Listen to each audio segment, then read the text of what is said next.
Poštovani gledaoci, gost javnog servisa je predsjednik vlade Duško Marković. Gospodine Markoviću, hvala što ste izdvojili vrijeme za televiziju Crne Gore. Hvala vam na pozivu i pozdrav za vaše gledalce. Evo, krenut ćemo upravo od onoga što smatram najviše zanima građane, pogotovo 1. i 30. u mjesecu, to su financije. Nedavno ste izjavili kako naša ekonomija bilježi rast od 5%. Smatrate li da tome doprinosi bolja naplata poreskog duga, borba protiv sive ekonomije i da li ima prostora za napredak u tim oblastima? Prvo da vas posjetim da sam u svom ekspozeu preuzimajući vladu najavio da Crnoj Gori je neophodan kontinuirani rast između 3,5 do 4% godišnje kako bi crnogorska ekonomija mogla biti podignuta na viši nivo i u skladu sa realnim potrebama građana koji prije svega žele da žive bolje, dakle za bolji standard stanovništva. Mi vidimo, kao što ste vi rekli, da u ove 2,5 godine, rekao bih sada skoro pune 3 godine, naša ekonomija bilježi impozantan rast. Ne samo kada to upoređujemo sa parametrima rasta naše nacionalne ekonomije u prethodnim periodima koji je također bio zavidan, nego u poređenju sa onim kako rastu ekonomije drugih zemalja, prije svega evropskih zemalja.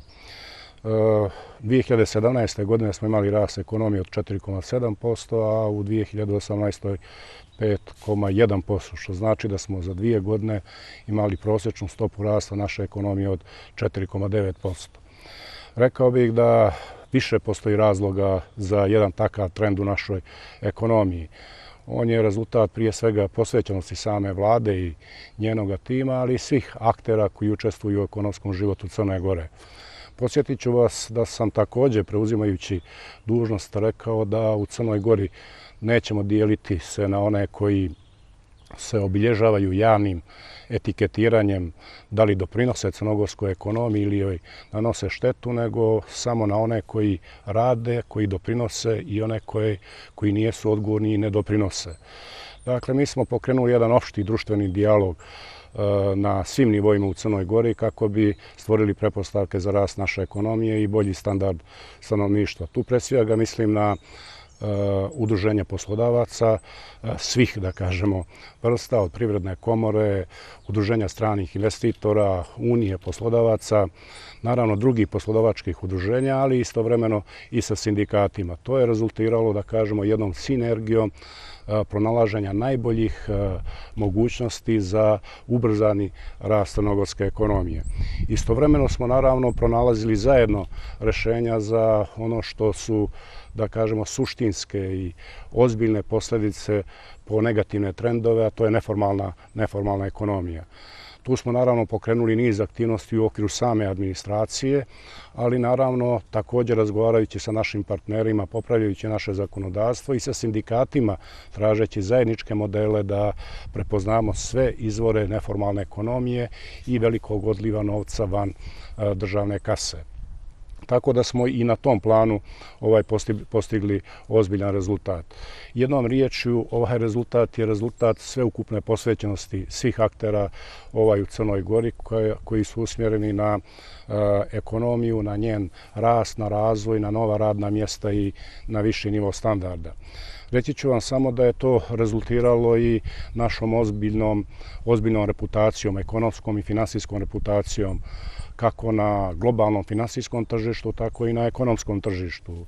Crna Gora je veoma cijenjena na međunarodnom finansijskom tržištu. Kreditne agencije su nam za kratko vrijeme popravile naš kreditni rejting i naše pozicije, a istovremeno smo i na svim listama globalne konkurentnosti popravili naše pozicije i Crnu Goru zaista učinili prestižnom investicionom destinacijom. Evo nekoliko podataka, pored stopa rasta koji govore o tome. Mi smo smanjili poreski dug za preko 190 miliona eura u odnosu na 1. januar 2017. godine. Istovremeno smo po osnovu reprograma poreskog duga naplatili do 9. mjeseca ove godine 58 miliona eura. Iduće godine je plan da naplatimo između 15 i 20 miliona eura. Stabilizovali smo naše financije lokalnih samouprava, smanjili smo dug lokalnih samouprava za preko 11 miliona eura i sada lokalne samouprave redovno izmiruju svoje obaveze po zakonu. Istovremeno smo naplatili preko 260 miliona eura novih izvornih prihoda, u okviru toga 160 miliona eura više od planiranog. Naplata je bila više od planiranog. Istovremeno, naš kapitalni budžet kao najsnažnija razvojna komponenta vlade u ove 3 godine iznosila preko 850 miliona eura. Dakle, zahvaljujući svemu tome, mi imamo i više radnih mjesta, oko 30.000 više radnih mjesta za ove 3,5 godine. Imamo više novca u našem budžetu za kapitalnu infrastrukturu. Crna Gora je cijelo gradilište, kao što znate, i danas zaista možemo biti veoma zadovoljni sa onim što smo uradili, ali kako ste vi rekli, ili odnosno kako ste pitali, da li ima prilike za novi pomak, za novi kvalitet, naravno da ima. I tog prostora ima puno. Kao što sam više puta rekao, uradit ćemo sve da nijedan euro državnog novca ne ide u privatne džepove, nego mora završiti tamo gdje mu je mjesto, kako bi građani imali sve koristi od toga. Govorili smo o ekonomskom rastu. U javnosti se ipak mogu čuti kritike da taj rast ne doprinosi ozbiljnijem razvoju naše ekonomije. Kako komentarišete takve ocjene? Pa, rekao bih iz ovoga iz ovih podataka o kojima sam prije govorio, da zaista su te kritike apsurdno nerazumljive. One su čak primitivne i bizarne. Reći da za 2,5 godine ovakav rast nije doprinio razvoju zemlje i poboljšanju standarda građana se ruši samo jednim osnovnim i ključnim podatkom, a to je da smo smanjili stopu nezaposlenosti za 2,5 godine za preko 8%. Posjetit ću sve, a to se vrlo lako može provjeriti u evidencijama, da smo u martu 2017. godine, dakle vlada je preuzela mandat u novembru 2016. godine, tačnije 28. novembra, morali smo zbog toga što prelazna vlada, odnosno vlada izbornog povjerenja, nije radila vladin posao, nego radila je druge poslove, morali smo za 15 dana da pripremimo budžet i da pripremimo plan finansijske konsolidacije zbog visokog deficita i visokog javnog duga, zbog zakonske obaveze. Dakle, mi smo u martu 2017. godine imali stopu nezaposlenosti 22,7%. U januaru broj zaposlenih 2017. godine je bio 177.000 u Crnoj Gori. Krajem 9. mjeseca stopa nezaposlenosti u Crnoj Gori je 14,3%, a broj zaposlenih krajem septembra u Crnoj Gori je 205.000, preko 205.000, s tim što smo u avgustu imali zaposlenih 215.000. Dakle, danas nema crnogorske porodice, crnogorska domaćinstva koje ne može reći da neko iz njegove porodice u ovom periodu nije dobio posao baš zbog ovakvog rasta. Istovremeno 850 miliona eura ulaganja u infrastrukturu, kapitalnu infrastrukturu u zemlji su ogromni benefiti po građane i po državu. Danas se radi u Herceg-Novom, radi se u Kotoru, radi se u Tivtu, radi se na Cetinju, radi se u Podgorici, radi se u Baru, radi se na sjeveru posle dužega vremena intenzivno u svakoj opštini. Danas mi ne govorimo o investicijama koje treba da se realizuju, nego govorimo o stotinama miliona eura koji se troše u kapitalne projekte na sjeveru, koje doprinose razvoju ekonomije, a tu ekonomiju postiču pojedinci i crnogorske kompanije. Dakle, benefiti su ozbiljni. Zbog čega se to želi kompromitovati? Razlozi su jasno politički. Ovoj vladi i ovoj politici se ne želi uspjeh. Svaki uspjeh se mora u prvom danu kompromitovati. Na primjer, na jednom crnogorskoj televiziji, sinoć sam privatnoj televiziji gledao prilog gdje se pokušava kompromitovati projekat, početak ili stvaranje pretpostavke za gradnju žičare od Kotora do Njeguša. Vrijednosti 25 miliona eura, privatnim novcem, ne državnim novcem, ne u privatno-javnom partnerstvu, nego privatnim novcem u kojem će država dobijati zakupninu, a Crna Gora dobiti nevjerovatnu priliku da razvije svoj potencijal na tom prostoru, od kojeg će bolje živjeti i građani Kotora, i građani Cetinja, Njeguša, gdje će turistička privreda nacionalnog parka dobiti na posebnom potencijalu. Ta odluka vlade se sinoć u jednom prilogu jedne privatne televizije pokušala dovesti u pitanje sa osnovnom dilemom zašto se nije realizovao prethodni projekat vrijedan 40 miliona eura. Pa samo zbog toga što nije bilo interesovanja i nije bilo investitora. Sada imamo interesovanje investitora za ovaj projekat, racionalniji sa puno efekata. Dakle, to su razlozi kompromitacije naše politike u prvom koraku, jer ne samo opozicioni političari i političke stranke, nego i određeni interesni centri koji su oko medija i povezani sa medijima žele vladinu ekonomsku politiku i njene rezultate kompromitovati na prvom koraku. Naravno, mi se ne nerviramo zbog toga, mi samo još žešće i snažnije radimo i ponosni smo na taj rezultat. Istovremeno sam ponosan na ono što mi građani kažu svakoga dana kada se sretam s njima na terenu o rezultatima te politike i novim prilikama za njih. Pomenuli ste i sami da je nezaposlenost smanjena za nekoliko procenata, što govore i zvanični podaci Monstatu u odnosu na prošlu godinu. Ipak, tokom ove ljetnje sezone turistički poslenici su se žalili na nedostatak kvalifikovane radne snage. Da li je zaista riječ o tome ili ta radna snaga odlazi u zemlje regiona zbog boljih uslova? Slažem se. Znači, mi imamo dva problema kad je u pitanju tržišta rada. Imamo problem sa nedostatkom radne snage i također imamo problem zbog toga što jedan broj ljudi, posebno mladih ljudi, ne želi da radi u privatnom sektoru i naravno prije svega je usmjeren na državni sektor, odnosno na državnu administraciju. Mi pokušavamo da jednim širokim dijalogom za naše mlade ljude unaprijedimo ukupan društveni ambijent, ukupno okruženje i ne samo radno, kako bi ono bilo inspirativno da se ovdje traži posao, da se ovdje u Crnoj Gori dođe do radnog angažmana, da se ovdje pristojno zarađuje, a da se manje ide u državnu administraciju, a posebno da se ne odlazi van Crne Gore. Razlozi za to su višestruki. Oni sežu i u vrijeme naše neposredne prošlosti, kada smo imali drugi sistem društvenog uređenja, kada nam je sistem obrazovanja bio drugačiji, kada smo se usmjeravali uglavnom prema državnom sektoru, kada je država morala naći posao za svakoga, kada sami niste tražili posao. Ja vjerujem da i iz ovih podataka o kojima sam govorio da to vrijeme polako prolazi i da u Crnoj Gori ima sve više prilika za nova radna mjesta. Mi smo, kao što znate, sproveli reformu u obrazovnom sistemu, prešli smo na dualno obrazovanje u srednjim školama, istovremeno smo uveli obaveznu praksu na fakultetima. Naše Ministarstvo nauke sprovodi intenzivne programe i u okviru svog resora i u koordinaciji sa drugim resorima u zemlji, sa međunarodnom, naučnom i domaćom zajednicom, kako ovdje da osposobimo mlade ljude da se bave istraživanjem i inovacijama i na taj način pomažu sebi, ali pomažu i cijeloj ekonomiji.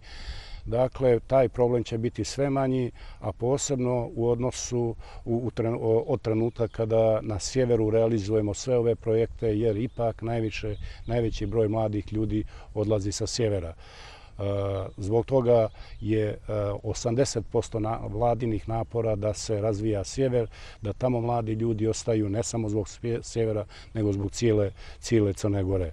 30.000 novih radnih mjesta u 2,5 godine je ozbiljan napredak i velika ponuda i za domaću radnu snagu, ali naravno i za one koji dolaze sa strane. Nikada nećemo imati dovoljno ljudi za ovakvu ekonomiju i za ovakve njene potrebe na domaćem tržištu, ali je važno da obezbijedimo povoljno ambijent i povoljno društveno okruženje.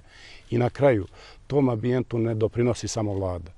tom ambijentu moraju doprinositi svi društveni akteri. Ako danas u parlamentu politička opozicija govori o tome da je ovo zemlja beznađa, da je ovo zemlja iz koje treba bježati, a ne zemlja u kojoj treba stvarati, nije doprinos povoljnom, ukupnom društvenom ambijentu da ovdje mladi ljudi prepoznaju svoje prilike. Vlada ne želi na takav način da odgovori toj destrukciji, nego ekonomskim razvojem, novim radnim mjestima i naravno kvalitetnim radnim mjestima. Da se zadržimo još malo na ljetnoj turističkoj sezoni. Iako je krenula lošije, prema najavama prevazići će vjerovatno prethodnu koja je bila rekordna. Kakvi su posljednji pokazatelji? Pa posljednji pokazatelji su impresivni, zaista van svakog očekivanja. Ja pratim kretanja prijavljenih gostiju na nedeljnom nivou. Dakle, podaci od petka 25.10. je da u Crnoj Gori boravi 45% više gostiju nego na isti dan prošle godine. Dakle, to je zaista veoma dobar, nevjerovatan podatak. Crna Gora više nije turistička destinacija u koju se dolazi 15. jula, a odlazi 15. avgusta. Crna Gora je danas i turistička destinacija gdje sezona počinje 1. januara, a završava se 31. decembra. Mi smo već na 9 mjeseci zabilježili rekord u broju noćenja, stranih gostiju preko 7 miliona, 500.000 više nego prošle godine. Procijenjeni prihodi u ovom trenutku, ukupni prihodi od turističke privrede su veći za 4% nego prethodne godine. Dakle, ova godina će biti bolja nego prethodna o kojoj smo govorili da je rekordna, jedna od najboljih u posljednjih 35 ili 37 godina, kako su govorili statističari. Zaista imamo razloga da budemo zadovoljni turističkom sezonom, a i njenim efektima. Na primjer, već na današnji dan prihodi od boravišne takse prelaze 9 miliona eura. To je za preko 1,5 miliona eura više nego u istom periodu prošle godine. Nijedan podatak finansijski i svaki drugi podatak ne može osporiti fantastičnu sezonu, ovogodišnju fantastičnu turističku sezonu. Govorili smo o ljetnjoj, a ubrzo nas očekuje i zimska turistička sezona. Prošle godine je otvoren novi ski centar Kolašin 1600, a najavljena su i nova ulaganja u slične objekte na sjeveru. Smatrate li da boljim uvezivanjem tih objekata u tom dijelu naše zemlje poboljšavamo upravo ono o čemu ste govorili sada, šanse da postanemo cijelogodišnja turistička destinacija? Ja vrlo često i ciljano govorim da je sjever 55% razvojnih potencijala Crne Gore. Dakle, nema razvoja Crne Gore u nijednom sektoru, ne samo u turizmu, nego u energetici, poljoprivredi, infrastrukturi. Nema razvoja Crne Gore bez razvoja sjevera. Ono što danas ima crnogorski sjever, nema ili malo koja zemlja ima i u regionu i šire. Ali, nažalost, zbog različitih razloga, objektivnih okolnosti, sjever nije imao priliku da taj svoj potencijal stavi u funkciju razvoja zbog zaostalosti prije svega u izgradnji infrastrukture. I zbog toga smo mi snažno krenuli da gradimo nove puteve, da gradimo novu energetsku infrastrukturu. Rijetko će naši kritičari reći da je već krenuo projekat obnove naše energetske infrastrukture, prije svega na sjeveru, vrijednih 80 miliona eura za 3 godine. CEDIS već intenzivno radi na uspostavljanju kvalitetnije energetske infrastrukture koja će unaprijediti usluge i građanima, ali i privredi. Gradimo jedan od najljepših ski centara u Evropi na cijeloj planini Bjelasici, koja uključuje opštine Kolašin, Mojkovac, Bilo Polje, Berane, jednim dijelom i Rožaje. Dakle, to će povezati ne samo turističku, nego i ukupnu ne samo turističke, nego i ukupni ekonomski potencijal i to će imati nemerljive benefite. Ski centri na sjeveru neće imati samo funkciju zimi kada je snijeg. oni će čak imati veći potencijal ljeti. Zbog toga što su naše planine bogate planine i jezerima, rijekama, predivnim potocima, dostupne su, veoma su lako dostupne, izazovne za turiste. Naše planine su ljeti pune stranih turista i ova infrastruktura će omogućiti da povežemo ljetnju i zimsku turističku sezonu. Ono što je interesantno za sami kraj na ovu temu je da sve više kapitalnih investitora na našoj obali traži širenje svoga biznisa na sjeveru. Dakle, Porto Montenegro, Luštica, Porto Novi sada traže tačke svoga biznisa i na sjeveru kako bi mogli povezati ponudu između sjevera i juga na tako malom prostoru. Dakle, benefiti će biti veliki i ja ih očekujem već za 2-3 godine. Govorili ste o kapitalnim investicijama. Nedavno ste boravili u Porto Novom kada ste rekli da ste impresionirani onim što vidite. Smatrate li da imamo i dalje prostora da privlačimo strane direktne investicije poput te i ostalih realizovanih koje ste također pomenuli? Prvo da vam kažem za Porto Novi, zaista sam impresioniran. To je praktično jedan novi grad na našoj obali po najvećim standardima sa nevjerovatnom, da kažemo, građevinskom, arhitektonskom vrijednošću, oslonjena na naše lokalno podneblje, na našu kulturnu baštinu. Dakle, to nije hotel u kojem će se dolaziti i spavati, naplaćivati usluge. To će biti grad u kojem će se živjeti 12 mjeseci. To će biti grad u koji će dolaziti iz Amerike, Australije, Evrope, naravno iz Crne Gore. I zbog toga je taj projekat veoma impresivan po svom ukupnom sadržaju, a ne samo po nivou investicije od milijardu eura i zbog toga sam srećan. Ne samo zbog te investicije, nego zbog svega onoga što ona doprinosi. Veliki broj mladih ljudi koji rade u različitim sektorima u Evropi i svijetu već sada se vraćaju i nude se da rade u tom kompleksu. Dakle, takvi projekti privlače naš potencijal, mladi potencijal i znanje iz inostranstva kod nas. Naravno da postoji još puno projekata, ne tako da kažemo impozantne vrijednosti, ali vjerujem da ćemo brzo se steći uslovi da počne gradnja novog rezorta na Plavim horizontima, na Luštici, takozvani North Star sa Ritz-Carltonom. Istovremeno Porto Montenegro razvija novi kompleks u okviru već postojećeg. Istovremeno vidjeli ste na Žabljaku da smo ozvaničili gradnju jednog od najljepših planinskih hotela sa 5 zvjezdica, sigurno u Evropi. Istovremeno imamo i druga interesovanja za hotele na Bjelasici, prije svega u Kolašinu u ovom trenutku. Već su podnijeta 3 investiciona programa za program ekonomskog državljanstva, projekta za program ekonomskog državljanstva. Dakle, Crna Gora će biti zaista, kada je u pitanju njen turistički potencijal, veliko gradilište u narednih 10 godina, a Crna Gora je danas jedna od najprestižnijih investicionih destinacija, ne samo u turizmu, nego i drugim sektorima u svijetu. I vidjeli ste da to pokazuju i renomirani časopisi i agencije koje nas svrstavaju sami vrh top, ne samo turističkih, nego i investicionih destinacija. Upravo je to moje naredno pitanje. Nedavno je Crna Gora emitovala obveznice u vrijednosti od 500 miliona eura, kako je saopšteno iz vlade, najpovoljnijim uslovima do sada. Zbog čega ste se odlučili na taj korak i na što će biti utrošen dobijeni novac? Kada smo izlazili sa našom emisijom Euroobveznica u 2018. godini, tada smo rekli da je to najbolja pozicija ili najbolja ponuda koju smo imali otkad Crna Gora izlazi na međunarodno finansijsko tržište. Ove godine smo također izašli ranije zbog procjena u vladi da je to bolje da uradimo sada nego da čekamo proljeće 2020. godine zbog globalnih ekonomskih kretanja. Vidite da globalna ekonomija, svjetska ekonomija je u ozbiljnim izazovima, trgovinski sukobi, pad ekonomske aktivnosti. U trećem kvartalu evropska ekonomija je rasla po stopi svega od 0,2%, a crnogorska od 3,2%.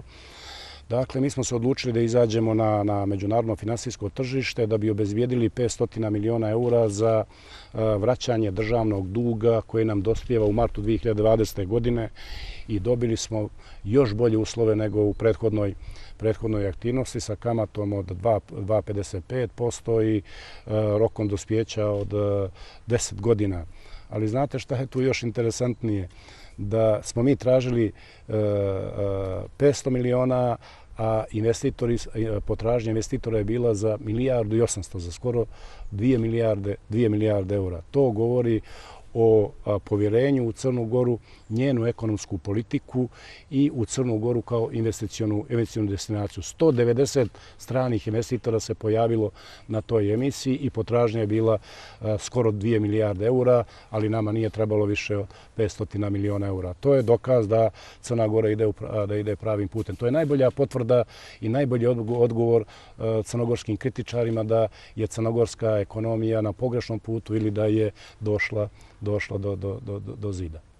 Već mjesecima u javnosti je aktuelno pitanje valorizacije aerodroma u Podgorici i Tivtu kroz davanje koncesija. Objavljeno je da je interesovanje koncesionara ogromno i da se prve ponude očekuju već početkom naredne godine. Gdje vi vidite prednosti ponuđenog modela? Znate, a i cijela javnost zna da sam ja posebno insistirao na tom pristupu kada je u pitanju valorizacija crnogorskih aerodroma. Negdje sam procijenio da mi kao predsjedniku vlade pripada dužnost da lomim unutrašnje otpore bilo koje vrste, da jedan takav nesporan ekonomski i razvojni resurs što prije stavimo u funkciju razvoja zemlje. Kada ovo kažem, ne mislim uopšte na kvalitet menadžmenta u aerodromima. Oni odlično rade svoj posao u postojećim uslovima i oni bilježe dobre finansijske rezultate, odnosno sve bolje i bolje finansijske rezultate iz godine u godinu. Ali to ne popravlja naše mogućnosti.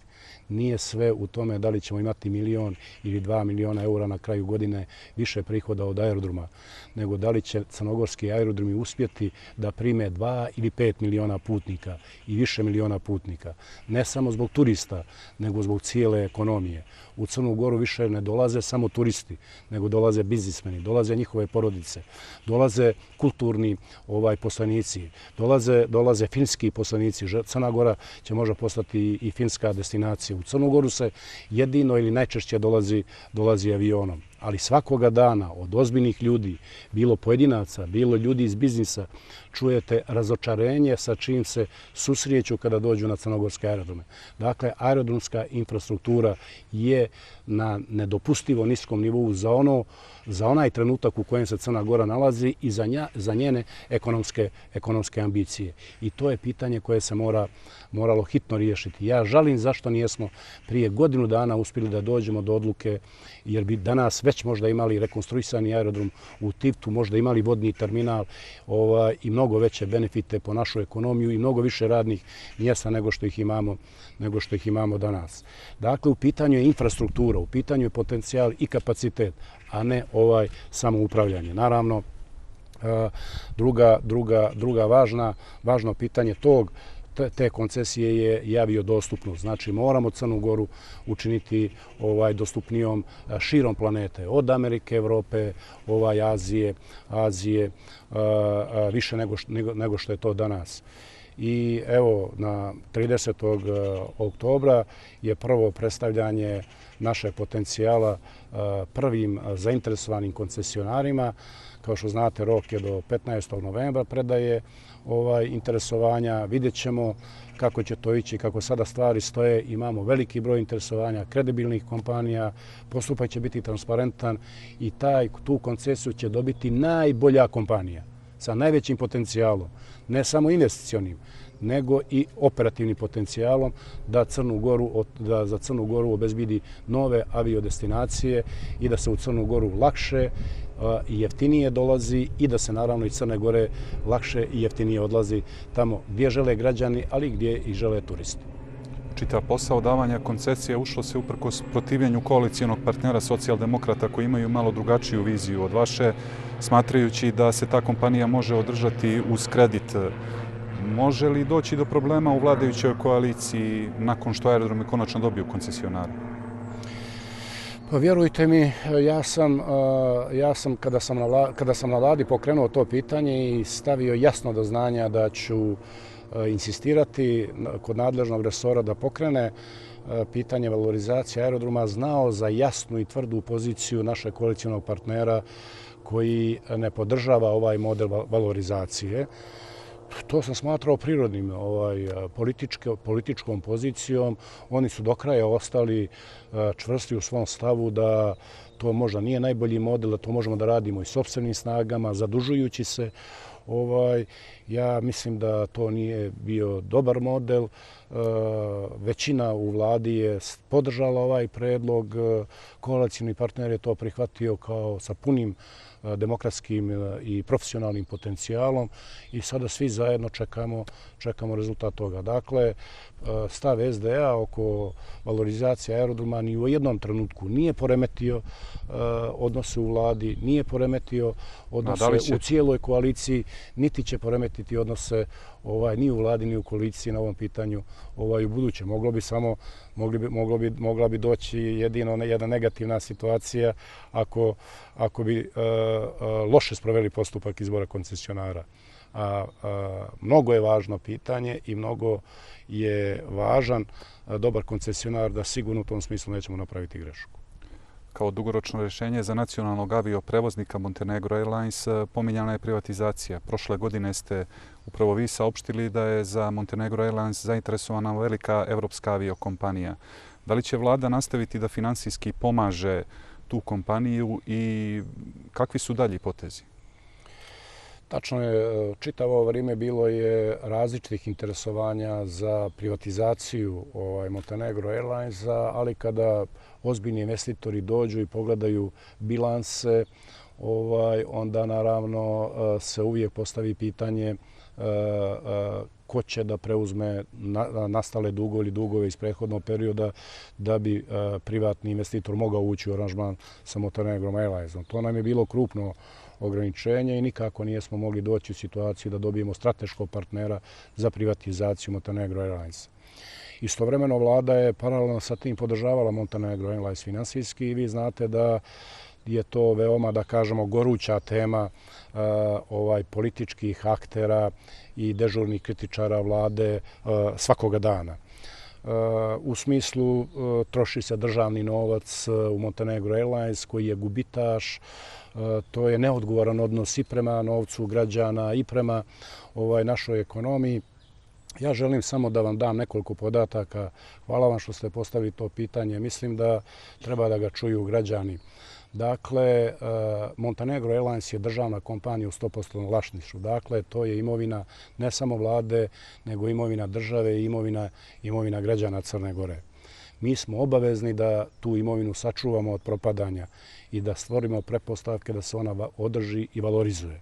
Znajući da je Montenegro Airlines u ozbiljnim problemima zbog nastalih dugova iz prethodnog perioda.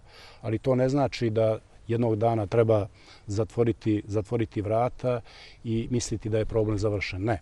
Ti su dugovi preko 80 miliona eura. I oni ostaju obaveza vlade ove ili svake druge vlade. Ali zbog čega se mi ne odlučujemo na gašenje Montenegro Airlinesa, na njegovu likvidaciju, pa čak ni na stečaj kako nam neki preporučuju. Govorit ću samo o periodu za koji sam ja odgovoran. 2017. godine Montenegro Airlines je dovezao 558.000 putnika u Crnu Goru. 2018. preko 640.000 putnika je Montenegro Airlines doveo u Crnu Goru. Na današnji dan Montenegro Airlines je doveo 540.000 putnika u Crnu Goru. Trenutno prema Crnoj Gori leti 30 aviokompanija. Sve ove uspjehe, kada je u pitanju turistička privreda, o broju putnika, broju noćenja i tako dalje, obavlja znači 30 kompanija. Po ovim podacima, aviokompanija, po ovim podacima Montenegro Airlines dovozi 1/4 gostiju u Crnu Goru. Svih ostalih 30 kompanija samo 3/4. Dobri ekonomisti i finansijeri kažu da je direktni doprinos crnogorskoj ekonomiji u finansijskom smislu po ovom broju putnika od Montenegro Airlinesa između 100 i 150 miliona na godišnjem nivou.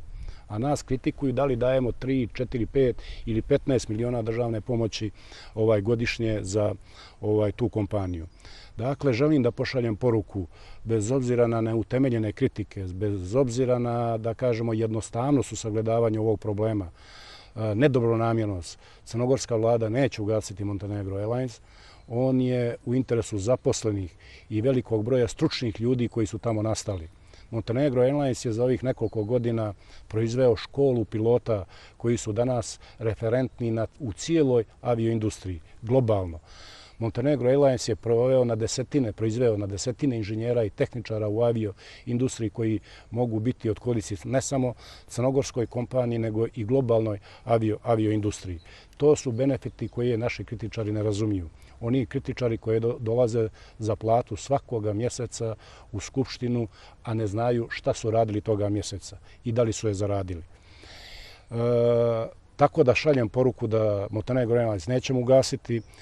Zahvaljujem se zaposlenima u Montenegro Airlinesu na ovom naporu, posebno ove 3 godine, jer su povećali su promet, a smanjili obrt, a smanjili troškove. Ali istovremeno da kažem da intenzivno radimo na pripremanju posebnog zakona Lex Specialisa kojim ćemo omogućiti da u jednom srednjem roku od 5 godina riješimo pitanje duga Montenegro Airlinesa koji se tiče i zaposlenih, i aerodroma, i svih onih sa kojima posluje Montenegro Airlines i stvoriti pretpostavke da on posluje sa uspjehom i naravno sljedeću pretpostavku da zainteresujemo strateškog partnera za privatizaciju. Dakle, to je moj odgovor na ove koji kukaju nad državnim novcem, ne znajući da Montenegro Airlines godišnje doprinosi crnogorskoj ekonomiji sa blizu 150 miliona eura. Zamislite da 600.000 putnika se u jednoj godini ne doveze u Crnu Goru. Koliko je to manje radnih mjesta? Koliko je to manje radnih mjesta? Koliko je to manje plata? Koliko je to manje poreza i doprinosa u državni budžet? I koliko bi to dovelo u rizik kvalitet, odnosno redovnost isplata penzija, socijala i svih drugih primanja koje građani imaju iz budžeta. Znači, suviše je kompleksna i složena priča, podaci su sasvim drugačiji od one paušalne i nedobronamjerne priče koju slušamo svakoga dana kada je u pitanju Montenegro Airlines. Da li je trebao biti sa ovakvim dugovima? Ja mislim da ne, ali on sada jeste, a odgovorna vlada mora da se po tom pitanju i na taj problem odnosi odgovorno, a ne kukavički. Jedan od projekata od kojeg se mnogo očekuje jeste autoput. Završetak prioritetne dionice planiran je za kraj septembra naredne godine. Nedavno ste bili na trasi prilikom spajanja mosta Moračica. Da. Hoćemo li se naredne godine voziti prvim kilometrima autoputa ili je moguće probijanje roka? Pa kada sam bio na Moračici zadnji put i zaista kada sam imao jedinstvenu priliku da vidim taj grandiozni građevinski poduhvat, imao sam sastanak sa glavnim izvođačem, podizvođačima, svim tijelima države koji prate realizaciju tog projekta. Svi su rekli da pored određenih izazova koja se pojavljuju sa klizištima na nekoliko lokacija, na specifičnoj geologiji u nekim tunelima, da će prva dionica autoputa građevinski biti završena do 30. septembra. I ja sam to saopštio javnosti. To znači da ćemo mi do tada imati završene sve tunele, završene sve mostove, završen podlogu putnu, asfaltiranu i vjerujem obezbijeđeno sveukupno napajanje, energetsko, vodovodno i svako drugo. Da li će biti problema kod tehničkog prijema objekta za njegovu punu funkcionalnost zbog nekih procedura? Rekli su mi da su te procedure zakonom strogo propisane i da mogu biti duže od očekivanog, ali u svakom slučaju u građevinskom smislu autoput će biti završen, kako su mi rekli, do 30. septembra. Ja se nadam da ćemo mi do tada naći odgovor i definisati model nastavka druge dionice autoputa od Mateševa do Andrijevice.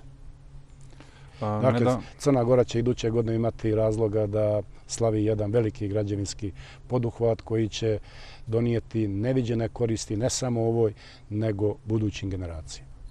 Nedavno ste u parlamentu saopštili da kada je riječ o kreditu za autoput ne postoje otvorena pitanja, da ne može biti riječi o dužničkom ropstvu, kao i da je upravo taj projekat zaslužan za ovaj ekonomski rast koji ste pomenuli.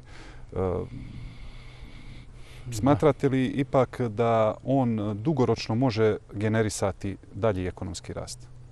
Evo, da odgovorim ovim kritičarima koji govore da Crna Gora može doći u dužničko ropstvo. Da li uopšte znaju koliko je Crna Gora za ove 3 godine vratila državnog duga inokreditorima? I da li iko govori o tome? Crna Gora je u ove 3 godine vratila 1.490 miliona eura stranog duga. Bez jednog napora, bez jednog rizika, bez dana zakašnjenja.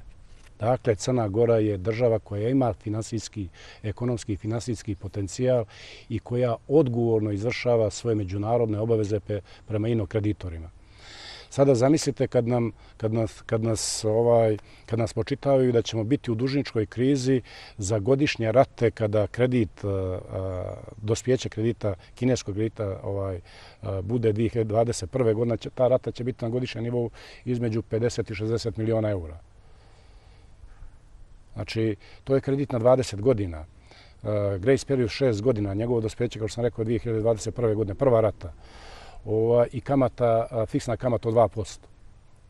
A mi smo već u 3 godine vratili 1.490 miliona eura i obezbijedili novac za sljedeću ratu u martu 2020. godine od 500 miliona eura, to je 2 milijarde eura. Dakle, Crna Gora je ozbiljna država sa finansijskim i ekonomskim potencijalom i mi ne možemo doći u dužničko ropstvo ne samo po kineskom kreditu, nego ni po jednom kreditu. Ali šta ćete, Crna Gora je naravno ima puno zluradih pojedinaca, neznavenih u ekonomskom i finansijskom smislu, ljudi koji prizivaju nesreću, a ne koji se raduju radosti. Vlada ne želi da bude dio tog okruženja javnog, ne želi da učestvuje u jednom takvom javnom diskursu, nego da svakoga dana radi da naša ekonomija raste po većoj stopi, da su naši prihodi u sljedećoj godini veći nego što su bili u prethodnoj, da imamo više radnih mjesta nego što smo ih imali u prethodnoj, da rastu plate, da rastu penzije, naravno i da se Crna Gora izgrađuje. Danas, kogod dođe u Crnu Goru to vidi. Ja ne mogu da primim ni jednog državnika koji dođe u Crnu Goru. Evo, sada je skoro po prvi put u Crnoj Gori bio ministar ekonomije i energetike Njemačke Altmaier, koji je samo slijetajući u Crnu Goru i dolazeći na sastanak oduševljen Crnom Gorom, njenom izgrađenošću, njenim redom, čistoćom i tako dalje, ali naravno i mogućnostima. To samo, nažalost, ne vide neki u Crnoj Gori. Više puta ste izjavili kada govorimo o autoputu kako je to sigurna investicija u budućnosti i da vjerujete neće ugroziti životnu sredinu. Budući da ste, kako smo saznali, strastveni ribolovac, vjerujete li da ćete i nakon izgradnje autoputa moći da upražnjavate taj hobi na rijeci Tari i da projekat neće ugroziti riblji fond? Apsolutno. Svaki put kada idem prema sjeveru tražim da prođem tim prostorom i vidim zaista šta se dešava u tom dijelu korita rijeke Tare. To nije kanjon rijeke Tare. Kanjon rijeke Tare je od te pozicije 50 i nešto kilometara. I stvarno je tu došlo do određenih promjena zbog izgradnje stopa jednog od najvećih vijadukta na samoj trasi autoputa. Dakle, ne radi se o ekološkoj devastaciji, radi se o intervenciji u koritu.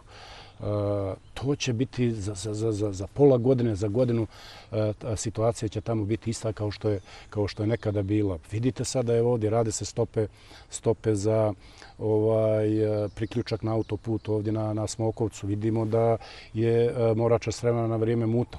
Ali radi se stopa u koritu, nema gdje drugo da se radi. Ona ne ugrožava ekološki potencijal rijeke. Ona dovodi do određenih devijacija u građevinskom smislu, pa i pomjeranja toka na kratak rok na malom prostoru.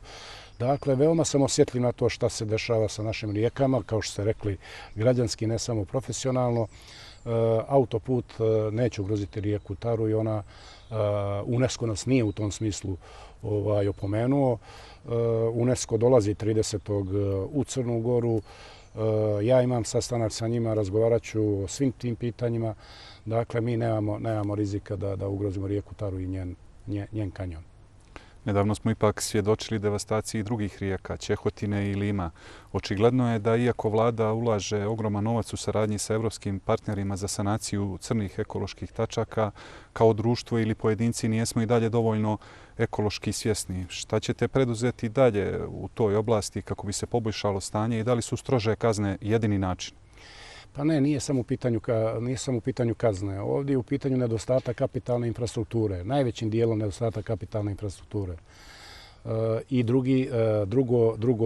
drugo važno pitanje zaštite životne sredine i odgovornijeg odnosa je svijest pojedinca.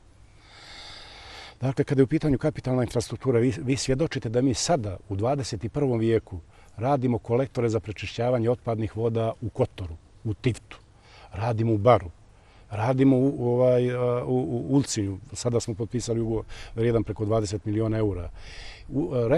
Uvijek kažem mojim sagovornicima, ne mogu da vjerujem da mi tek sada u 21. vijeku rešavamo pitanje kolektora u Perastu, koji je i prije 50 godina imao tu vrijednost koju ima i danas.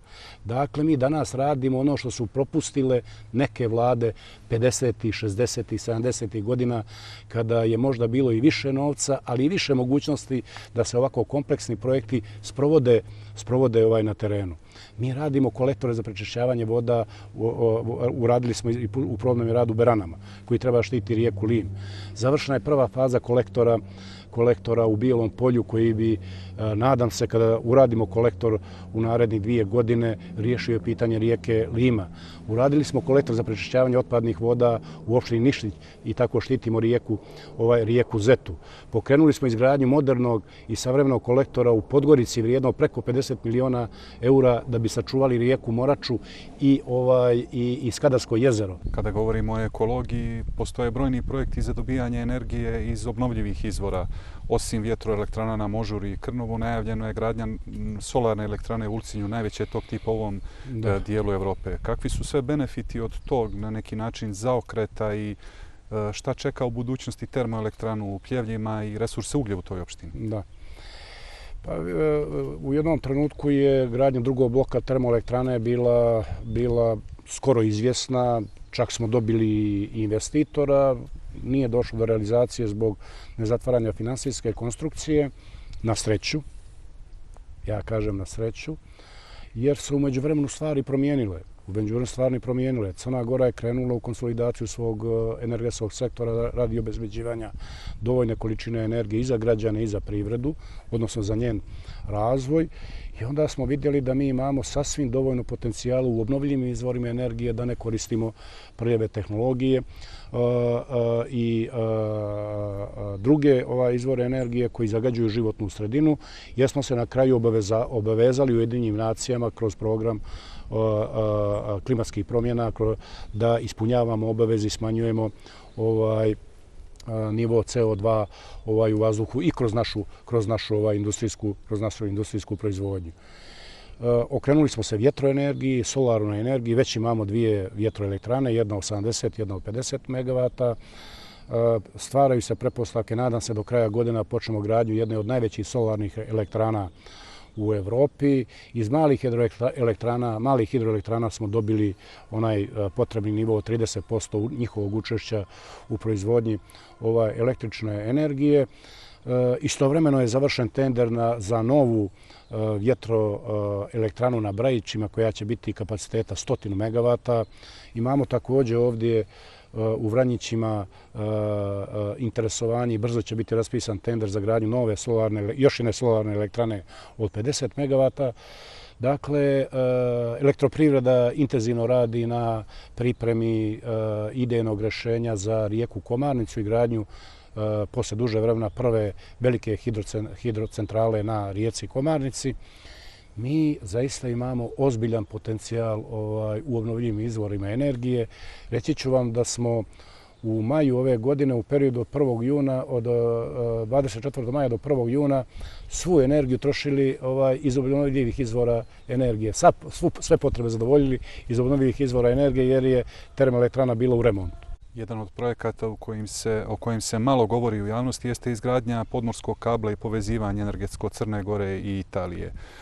Kada očekujete komercijalnu upotrebu i koliko saradnja sa Ternom, najvećim operatorom prenosa električne energije u Evropi, znači eventualno za privlačenje budućih investitora u Crnu Goru? Pa kada se govori o energetskom sektoru kao jednoj od ključnih ekonomskih grana, odmah vas pitaju za podmorski kabel i kažu da je to jedna od najpametnijih odluka crnogorske vlade da sa italijanskom vladom, odnosno sa Ternom, uđe u taj projekat. Crna Gora postaje, da kažemo, tranzitno čvorište i tranzitna zemlja za izvoz električne energije sa ovog prostora prema Italiji, naravno prema Europskoj uniji. To je projekat koji je vrijedan preko 800 miliona eura i donijeće velike benefite crnogorskoj ekonomiji, ne samo energetici. Ono što je najnovija informacija da je za 15. novembar, koliko se sjećam, zakazano ozvaničenje puštanja u rad podmorskog kabla. Znači, on će biti u naponu 15. novembra i mislim da će taj trenutak obilježiti dva predsjednika, predsjednik Italije i predsjednik Crne Gore, jednom videokonferencijom sa, da kažemo, lokaliteta. Dakle, vjerujem da će 15. novembra biti dan koji će obilježiti početak rada podmorskog kabla. Kao što znate, naše konventorsko postrojenje je u funkciji, dalekovod je do Čeva već u naponu i očekujemo početkom iduće godine i taj projekat u punoj funkciji u cjelini i sa dalekovodom prema Pljevljima. Govorili smo o brojnim projektima u ekonomiji koje bi, kako se očekuje, doveli do generisane daljeg rasta, što svakako stvara preduslov za povećanje zarada u dijelu javnog sektora. Ono što je aktuelno ovih dana jesu zahtjevi zaposlenih u školstvu i zdravstvu da im se povećaju zarade. Kazali ste da je vlada suštinski posvećena tome. Sindikati su poslali svoje predloge. Sindikat prosvjete i Ministarstvo prosvjete su dogovorili da se u tom sektoru povećaju plate za 9%, dok sindikat zdravstva traži povećanje zarada od početka naredne godine za oko 30%. Koliko su ti zahtjevi realni i ono što je još bitnije ostvarivi? Pa znate da sam uvijek govorio da će zarade u Crnoj Gori rasti u odnosu na realne mogućnosti i realne izvore. Kada smo govorili o onim efektima ekonomskog rasta, zaboravio sam da vam kažem da mi već 3. godinu bilježimo suficit tekuće budžetske potrošnje. Dakle, mi ni 1 euro iz kredita ne usmjeravamo za zarade ili bilo koja druga davanja, penzije, socijalu korisnicima, nego to radimo iz izvornih prihoda, a sredstva iz kredita nam služe za reprogram, otplatu duga, reprogram duga i naravno za kapitalne investicije u saobraćajnu, energetsku, digitalnu infrastrukturu, obrazovnu i zdravstvenu. Tako da plate mogu rasti samo na osnovu realnih izvora, da nikada ne dođemo u situaciju kao što smo došli sa zakonom o majkama, gdje se populistički hvalilo jednim velikim normativnim dostignućem, velikom socijalnom politikom, a napravljen dar-mar u finansijskom sistemu i napravljena velika greška prema ženama i majkama koje smo istjerali sa tržišta rada i vratili ih u kuće da čekuju primanje od 200-300 eura na mjesečnom nivou. Rekao sam da će doći vrijeme kada ćemo povećavati zarade i evo to vrijeme je došlo. Drago mi je da je ministarstvo po mojoj instrukciji i instrukciji užeg kabineta kvalitetno završilo razgovore sa sindikatom prosvjete, da je usaglašeno povećanje u 2020. godini od 9% i u 2021. 3%.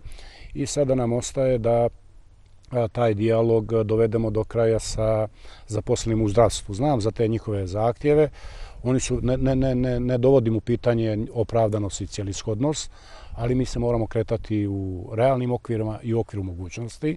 Mi ne želimo da sada povećamo plate, a da ih iduće godine smanjujemo ili da ih smanjujemo kada prođu izbori. Mi želimo da povećavamo plate kao izraz realne nove vrijednosti. Vi znate da su plate smanjivali svi u regionu, a mi ih nijesmo smanjivali u godinama konsolidacije. Danas se u Srbiji hvale da povećavaju plate svim zaposlenima, a još nisu dostigli nivo smanjenja plata od 2016. godine. Mi to nećemo da radimo. Mi nijesmo smanjili penzije, nijesmo smanjili plate, nijesmo otpuštali radnike, nijesmo smanjili socijalu, nego unapređivali socijalna davanja. Dakle, vjerujem da ćemo u Sindikatu zdravstva imati dobrog partnera i da ćemo doći do jednog usaglašenog nivoa kao sa Sindikatom prosvjete, koje je sasvim dobro i sasvim visoko.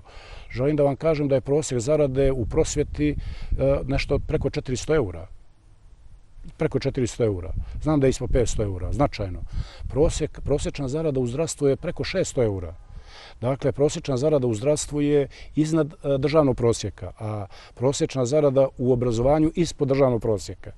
I mi smo imali razumijevanje sindikata i zaposlenih u obrazovanju. Vjerujem da ćemo ga imati i u zdravstvu. Imamo dobru komunikaciju sa svim sindikatima. Ja vjerujem da oni na isti način misle dobru Crne Gore kao što to mislimo mi u vladi.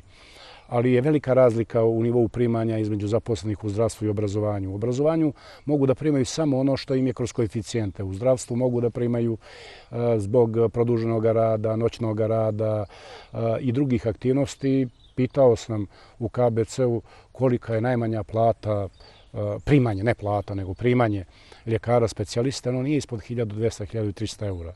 Dakle, vjerujem da ćemo naći zajedničko rješenje i da je ovo veoma visok i stabilan procenat rasta. Nadamo se da ćemo u 2022.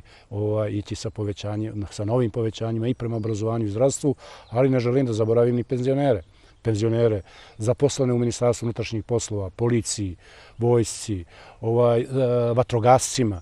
To su sve kategorije o kojima razmišljam svakoga dana i u vladi tražimo načina da popravimo njihov standard. U javnosti je veliko interesovanje izazvalo objavljivanja spiska funkcionera koji su ili dobili stan ili povoljen kredit za stan, gdje se pokazalo da mnogi od njih imaju i više nekretnina. Saopštili ste da ćete utvrditi da li je bilo propusta u tom procesu, da li ste već neke evidentirali i šta ćete preduzeti u takvim slučajevima? Prvo da kažem da je ta politika, stambena politika, zasnovana na zakonima i aktima vlade. Dakle, to nije neka politika ad hoc, od slučaja do slučaja i sada vlada svakog ponedeljka ili svakog četvrtka se sjeti da nekome da stan. Naravno, dva zakona rešavaju pitanje rešavanja stambenih pitanja, vladina odluka koja uključuje i funkcionere i zaposlene i naravno budžetska pozicija koja se mora planirati svake godine u okviru stambene komisije. Dakle, mi nijesmo se ponašali neodgovorno i histerično slijedeći lične interese zaposlenih ili lične interese funkcionera, nego smo to radili veoma osmišljeno kao najveći poslodavac u zemlji. Vlada mora imati, odnosno država mora imati najbolje kadrove kod sebe. Znači, svaka čast privatnom sektoru. Mi podržavamo privatni sektor. Privatni sektor je važan i posticajan i odlučujući za ekonomski život. Ali država mora imati najbolje kadrove kod sebe i te kadrove platiti, obezbijeti im sve uslove. Nijesmo to u stanju da uradimo uvijek. Naravno, vidio sam sada kada su se ti spiskovi objavili, prvo se stvorila fama objavljeno spisku. Iako su ti podaci javni, oni su svi u Agenciji za antikorupciju i bili su dostupni za sve. Ali naravno, želio se u ovom predizbornom periodu dati poseban akcent na tom pitanju jer je veoma osjetljivo za laičku javnost. Ali sam ipak vidio da je bilo nekih, da kažemo, nelogičnosti i nejednakosti u raspolaganju tim sredstvima kada su se oni objavili i kada sam čuo njihove aktere, što znači da moramo preispitati našu politiku u tom smislu. Istovremeno smo dobili od Agencije za antikorupciju također njihovu sugestiju da preispitamo naše zakonodavstvo i naše odluke koje se tiču dodjele stanova, odnosno stambenih kredita. Prihvatio sam to, formirao radnu grupu i brzo ćemo raditi, da kažemo, na preispitivanju onog modela. Ali što je još važnije, i želim to sada po prvi put da javno saopštim Ja mislim da mi u Crnoj Gori moramo naći odgovor, a nešto smo o tome govorili u okviru prvog pitanja, kako da zaustavimo mlade ljude da idu van Crne Gore u potrazi za većim kvalitetom života i većom sigurnošću.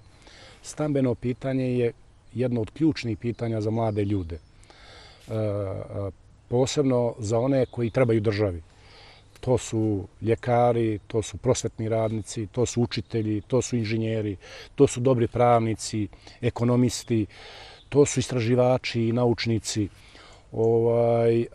Ako on u prvim danima svog, da kažemo, profesionalnog rada, naučnog rada, stanuje privatno i ima probleme kako da plati kiriju, ili ako formira porodicu, kako da smjesti tu porodicu, a istovremeno da stvara i da radi, razmišljamo o tome da pokrenemo jedan program gradnje stanova na čitavom prostoru države koje bi finansirala država ili sa privatnim partnerom ako bude bilo interesovanja, gdje ćemo te stanove davati tim ljudima, mladim ljudima, ljudima sa potencijalom, koji bi brzo mogli naći posao van Crne Gore, ali bi ostali u Crnoj Gori ako bi mogli imati riješeno stambeno pitanje, da bi im omogućili tu priliku ne za stalno, nego na korišćenje.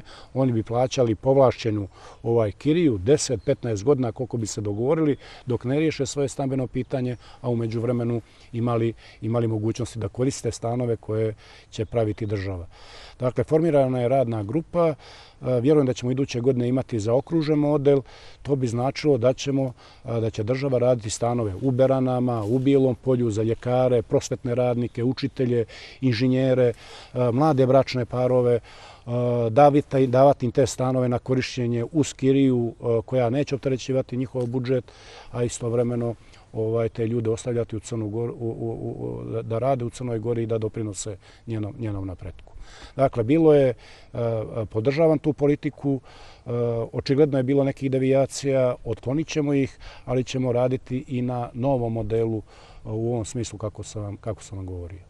Također, polemike u javnosti je izazvala odluka o uvođenju neradne nedjelje u trgovinama. Da li ste prilikom donošenja tog zakona odmjerili dobro potencijalne efekte po društvo u odnosu na potrebe ekonomije? Apsolutno. Apsolutno. Malo smo dublje razmišljali o toj odluci. Ne samo toj odluci. To su već svi zaboravili. Mi smo na početku mandata vlade promijenili radno vrijeme od 7 do 15 časova, na taj način izlazeći u susret majkama, ženama, majkama koje imaju porodice, kako bi stvorili mogućnosti djecu, kako bi stvorili mogućnost da budu više sa svojom djecom i sa svojom porodicom. To nas je opredijelilo i za neradnu nedelju u trgovini, zbog toga što tamo radi preko 80% žena, djevojaka, najviše majki, koje nijesu u stanju nedeljom da budu sa svojom djecom i svojom porodicom. Upoređivali smo to i sa prigovorima koji se tiču izgubljenog profita trgovačkih lanaca i svi koji rade u trgovini. Uzeli smo u obzir i njihovu kalkulaciju da žene dobijaju ili zaposleni u trgovini dobijaju slobodan radni dan srijedom, na primjer, četvrtkom ili petkom. Ali posjetit ću vas, kakva je korist od tog slobodnog dana za ženu? Osim da čeka svoje dijete iz vrtića ili da ide za njega u vrtić, da čeka svoga supruga sa posla i da ne bude ni sa suprugom ni sa djecom. Nedelja je jedini dan u kojem žena, majka, može biti posvećena svojoj porodici i svojoj djeci, svom djetetu, svom suprugu i na taj način doprinosimo kvalitetu života jedne porodice. Mislim da ljudi u biznisu, u privatnom sektoru i trgovinama ne razmišljaju na takav način, a mi smo baš razmišljali na takav način i vjerujem da sada veliki broj i porodica i pojedinaca uživa u ovoj odluci. Vidjeli ste podatak da u trgovini radi otprilike oko 37.000 zaposlenih. Od toga kažu da je 30.000 žena. Uzmimo prosjek da je broj prosječan članova porodičnog domaćinstva 3.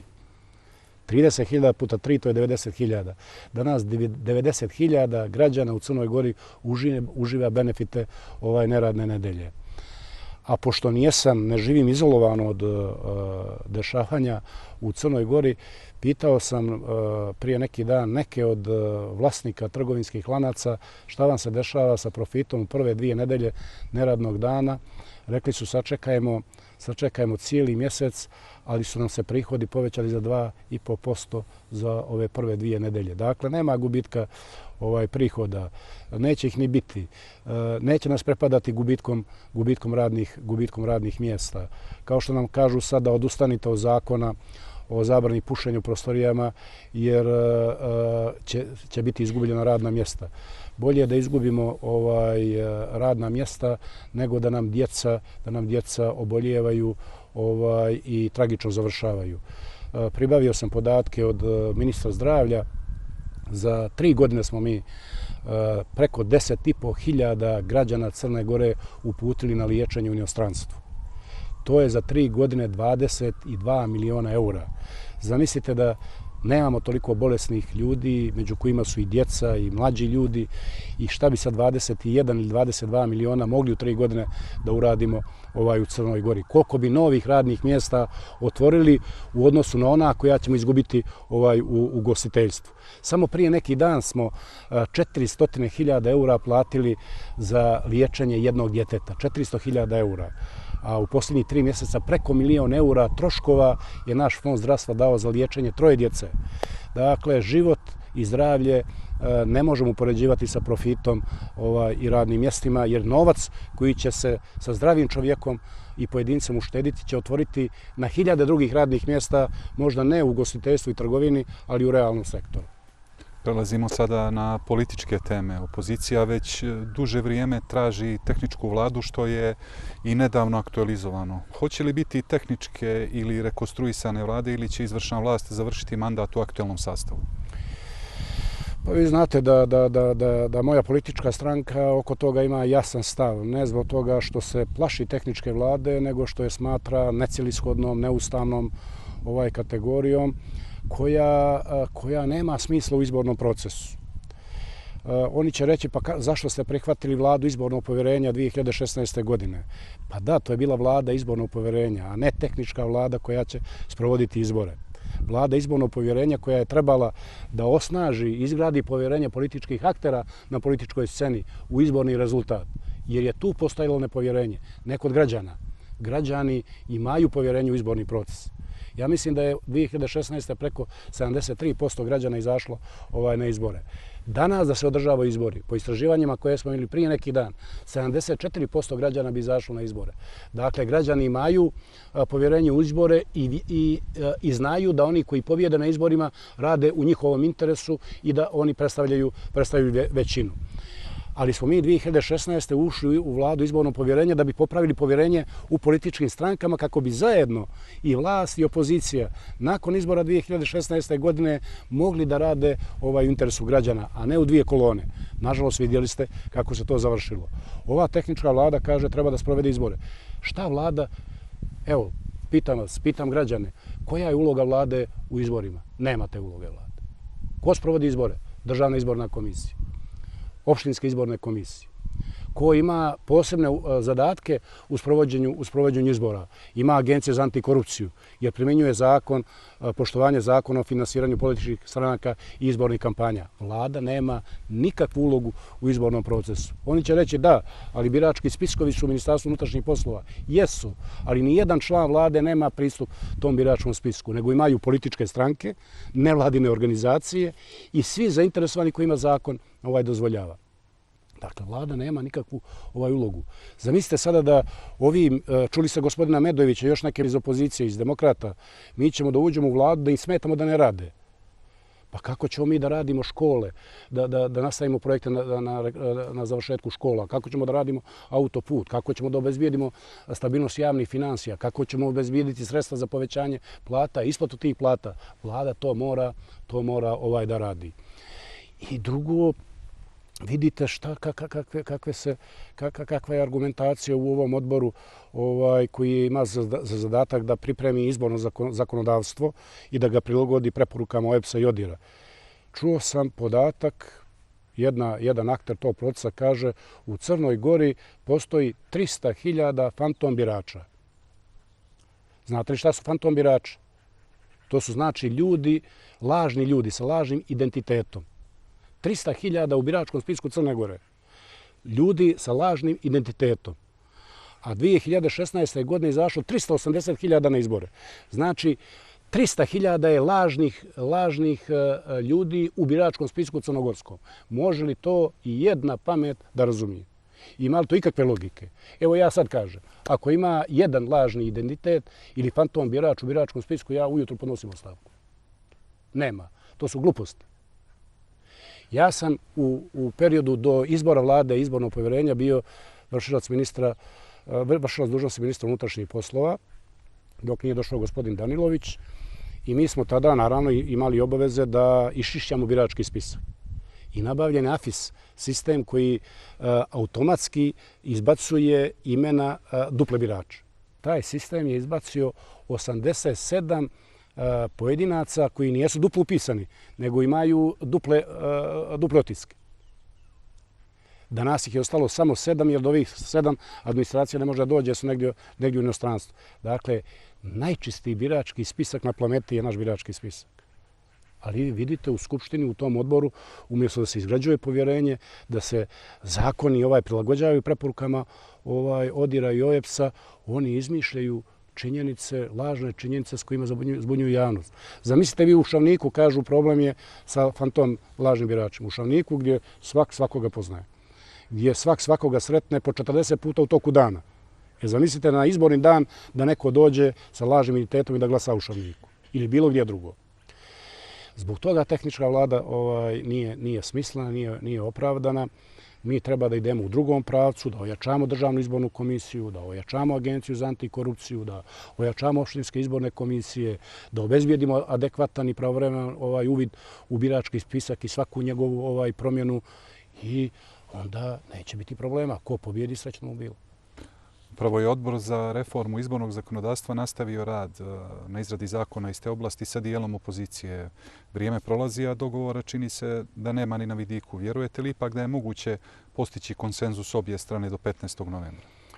Pa konsenzus je lako postići. Znate zbog čega? Zbog toga što već i u prethodnim periodima i u okviru prethodnih izbora OEBS i ODIR su saopštili da Crna Gora ima zadovoljavajuće dobro izborno zakonodavstvo i da su izborni rezultati u skladu sa procedurama i izbornom voljom građana. Naravno, dato je nekoliko, ja mislim, 20 preporuka za unapređenje tog izbornog zakonodavstva. Jedna od tih preporuka tiče se izmjene Ustava. Mislim da ona nije realna, a ostalo je sve moguće uraditi praktično za 15 dana, ako postoji politička volja. Dakle, ja želim i vjerujem da će te političke volje biti. Da je to u interesu svih u Crnoj Gori, ne samo opozicije i vlasti, nego zajednički interes. Mi smo danas vlast, ali sutra ćemo biti opozicija. Ne treba pripremati uslove, ne mogu se pripremati uslovi za izbore da bi pobjedila opozicija, nego da bi građani glasali slobodno i da bi vlast preuzela oni za koje su se građani opredijelili, a ne da pripremati izborne rezultate na koje će pobjediti opozicija i izgubiti vlast, odnosno zakonodavstvo. To je nelogično. Ako se odmaknu od tog pristupa da izborno zakonodavstvo treba mijenjati u smislu da vlast ne može nikako da pobjedi, a da opozicija dobije u svakom slučaju, onda uspjeha nema. Ako se žele fair izbori i ako se želi poštena volja građana, onda se za 15 dana može doći do dogovora. Želim da vjerujem da će se to desiti. Jedan od akata koji će, kako je nezvanično najavljeno, biti ubrzo u skupštinskoj proceduri jeste predlog zakona o slobodi vjeroispovijesti. Nedavno ste imali sastanak sa mitropolitom Amfilohijem, nakon kojeg je saopšteno da će vlada i mitropolija nastaviti dijalog o preporukama Venecijanske komisije. Prije otprilike godinu razmijenili ste međusobno oštre poruke sa mitropolitom Amfilohijem.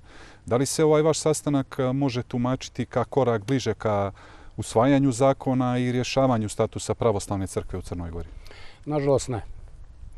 Nažalost ne, ali ono što je važno, Crna Gora je pripremila konačno dobar zakon koji je rađen u saradnji sa ekspertima Savjeta Evrope, zakon na koji je pozitivno mišljenje dala Venecijanska komisija I mi smo naravno ne samo u duhu preporuka Venecijanske komisije, nego i onoga što je kapacitet vlade i naše politike, prije nego što taj zakon proslijedimo Skupštini, željeli da nastavimo dijalog sa vjerskim zajednicama u Crnoj Gori do njegovog slanja u parlament.